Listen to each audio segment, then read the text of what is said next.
नमस्कार, मैं हूं Shailendra Dewangan, founder and director Shaurya Infratech real estate group से। और आप सभी का मेरे YouTube channel My Budget My Homes में बहुत बहुत स्वागत है।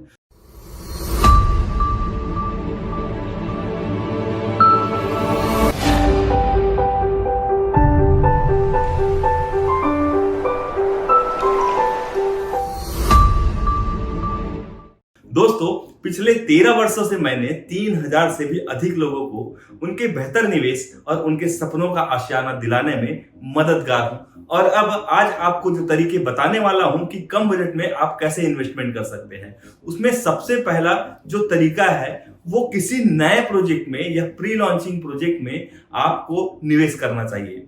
प्री लॉन्चिंग प्रोजेक्ट में दोस्तों होता यह है कि अगर कोई भी बिल्डर सबसे पहले जब प्रोजेक्ट लेकर के आता है, प्रोजेक्ट लॉन्च करता है या प्री लॉन्चिंग कंडीशन में बेचना स्टार्ट करता है, उस समय उस प्रॉपर्टी की वैल्यू काफी कम होती है, उस प्रॉपर्टी का रेट काफी कम होता है।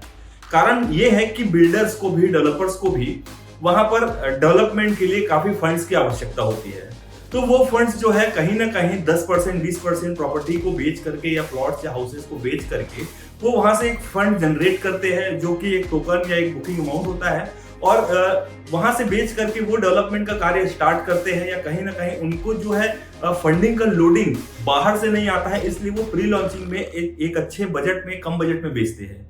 ये आपके लिए एक अच्छा माध्यम हो सकता है, एक अच्छा तरीका हो सकता है कि अगर आपका बजट कम है और आने वाले समय में आपको एक अच्छा एप्रिसिएशन चाहिए, तो आप सबसे कम बजट में जो प्रॉपर्टी प्री लॉन्च कंडीशन में बिकती है, लॉन्चिंग होने के बाद तो ऑब्वियसली देखिए उनका रेट बढ़ जाता है। तो रेट बढ़ने के बाद अगर आप प्रॉपर्टी खरीदेंगे तो कहीं ना कहीं जा करके वो आपके हाथ से, आपके बजट से थोड़ा दूर चला जाता है। इसलिए कोशिश कीजिए, आप सर्च करते रहिए कि कहां पर कौन सा प्रॉपर्टी प्री लॉन्चिंग कंडीशन में बिक रहा है। आजकल का जो माध्यम है, ऑनलाइन तरीके से भी आपको पता चल जाता है। नए नए डेवलपर्स या रियल एस्टेट एजेंट्स जो है अपने फेसबुक या सोशल मीडिया में डालते रहते हैं कि ये प्रोजेक्ट प्री लॉन्च है, ये नया प्रोजेक्ट है। आप बराबर उसमें क्वेरी कीजिए और उसको देखने जाइए। उसमें भी आपको कुछ ना कुछ देखना पड़ेगा। अगर वो प्री लॉन्च प्रोजेक्ट किसी अच्छे बिल्डर का है, किसी अच्छे डेवलपर का है, जिसका नाम अच्छा है, जो डेवलपमेंट अच्छा करता है, जिसका मार्केट में डिलीवरी टाइमिंग अच्छा है, पोजीशन टाइमिंग अच्छा है, खासकर आप प्री लॉन्चिंग के प्रोजेक्ट में उन्हीं बिल्डरों के प्रोजेक्ट में, उन्हीं डेवलपरों के प्रोजेक्ट में हाथ डालिए। तभी आपका ये जो कम बजट का जो प्रॉपर्टी का जो पहला तरीका है वो सक्सेस हो सकता है। अगर आपका बजट कम है तो दूसरा ये तरीका हो सकता है कि आप मार्केट में रीसेल की प्रॉपर्टी को आप सर्च कीजिए। दोस्तों, बहुत सारे क्लाइंट्स या बहुत सारे विक्रेता होते हैं, वो कहीं ना कहीं किसी न किसी फाइनेंशियल क्राइसिस से गुजर रहे होते हैं, या उनको इमरजेंसी में फंड चाहिए होता है। इस कारण से भी वो काफी अच्छे या कम रेट पे बेचते हैं।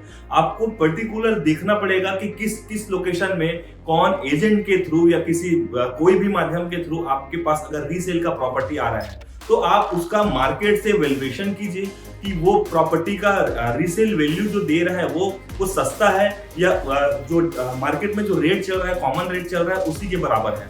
अगर उसी रेट के बराबर चल रहा होगा तो रीसेल में प्रॉपर्टी खरीदने से आपको कोई मतलब नहीं है। अगर रीसेल का प्रॉपर्टी खरीदना है आपको, तो आपको देखना पड़ेगा कि कोई भी व्यक्ति अगर उस वैल्यू से 10%, 20%, 15% कम बजट में आपको प्रॉपर्टी सेल करता है, तो आप उस प्रॉपर्टी पे नजर रखिए और ऐसे प्रॉपर्टी को आप ढूंढिए जिसमें आप निवेश कर सके। रीसेल की प्रॉपर्टी में भी बहुत सारी चीजों को ध्यान देना पड़ता है कि वो मालिक, जो विक्रेता है, उसके नाम से किसी प्रकार का प्रॉब्लम तो नहीं है, किसी प्रकार का कोर्ट केस तो नहीं चल रहा है, कहीं वो प्रॉपर्टी बैंक में मॉर्गेज तो नहीं है। ऐसी कुछ चीजें हैं जिसको आपको ध्यान देना पड़ेगा। अगर ये सारा चीज अगर अच्छा निकल गया तो रीसेल का प्रॉपर्टी आपके पैसे को बचा सकता है, और जो कि आपके अच्छे निवेश के लिए बेहतर हो सकता है। अगर आपने प्रॉपर्टी खरीदने का पूरी तरीके से मन बना लिया है, लेकिन अगर आपका बजट आपको सपोर्ट नहीं कर रहा है, तो भी एक कंडीशन और होता है, जो तीसरा तरीका है, वो कि शहर सीमा से थोड़े बाहर में जो नए नए डेवलपर्स, जो पुराने डेवलपर्स या नए नए डेवलपर्स जो है नए प्रोजेक्ट को डेवलप करते हैं, वहां आपको शहर के मुकाबले बहुत ही सस्ते रेट में प्रॉपर्टी मिलता है। लेकिन ऐसे प्रॉपर्टी को भी आप देखने से पहले पूरी तरीके से सर्च कीजिए कि वो property town and country planning से अप्रूव्ड है कि नहीं, रेरा से रजिस्टर्ड है कि नहीं, और उसके अलावा जो भी वहाँ के जो एनओसीज लगते हैं, ग्राम पंचायत के एनओसीज, वाटर डिपार्टमेंट के एनओसीज, इलेक्ट्रिक डिपार्टमेंट के एनओसी, वो सारे एनओसी उस प्रॉपर्टी पे क्लियर है कि नहीं। दोस्तों, हम जनरली ये सोचते हैं कि हम शहर में ही प्रॉपर्टी लेंगे तो ही हमको एप्रिसिएशन मिलेगा, या हम शहर में ही प्रॉपर्टी लेंगे तो ही वहां रह सकते हैं। ऐसा नहीं है। किसी भी शहर का दायरा होता है वो हर 5 साल में कहीं ना कहीं 2 से 4 से 5 किलोमीटर का आगे जो है बढ़ते ही जाता है। वहां पर जो है आपको शहरीकरण हर हमेशा मिलता जाएगा, क्योंकि शहर की प्रॉपर्टी का वैल्यू हर साल दिन ब दिन बढ़ता जाता है। इसके कारण से अगर किसी की बजट में कमी है और ऐसा लगता है कि मुझको प्रॉपर्टी लेना ही है और कम बजट पे लेना है, तो आप नगर निगम सीमा से बाहर जा सकते हो, थोड़ा डिस्टेंस में जा सकते हो। आज नहीं तो 5 साल बाद, 5 साल बाद नहीं तो 10 साल बाद उस लोकेशन में कुछ ना कुछ अच्छा डेवलपमेंट आएगा।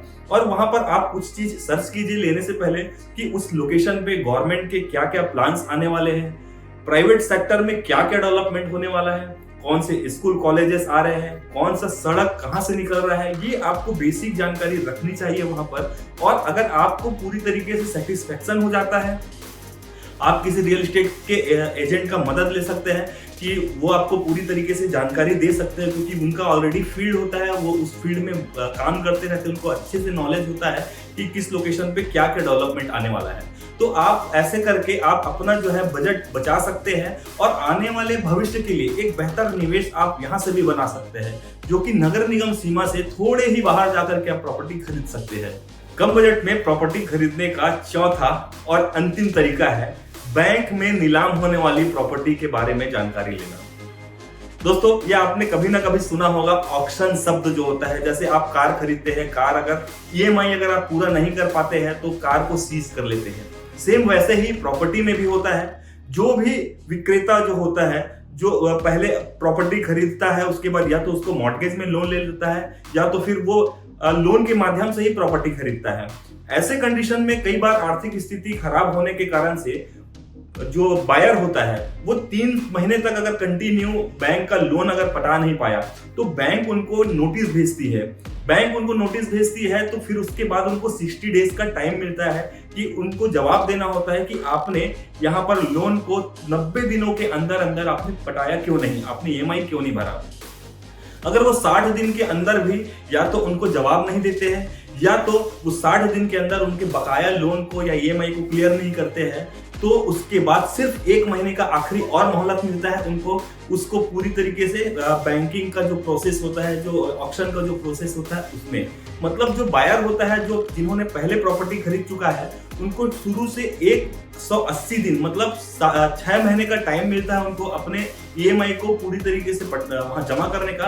अगर वो 6 महीने में अगर नहीं पटा पाए वहां पर अपना ईएमआई को, तो उस कंडीशन पे बैंक के पास अथॉरिटी होती है कि वो उस विक्रेता के या जो ऑनर होता है, एक्चुअल ऑनर होता है, लैंड ऑनर, उसकी जमीन को अपने हाथ में कब्जा कर लेता है और उसको आगे के प्रोसेस लगा करके बैंक उसको ऑक्शन पे डालता है या नीलामी पे डालता है। ऐसी प्रॉपर्टी आपको मार्केट वैल्यू से लगभग 15 से 20 या 25% तक के कम रेट पे आपको मिलती है।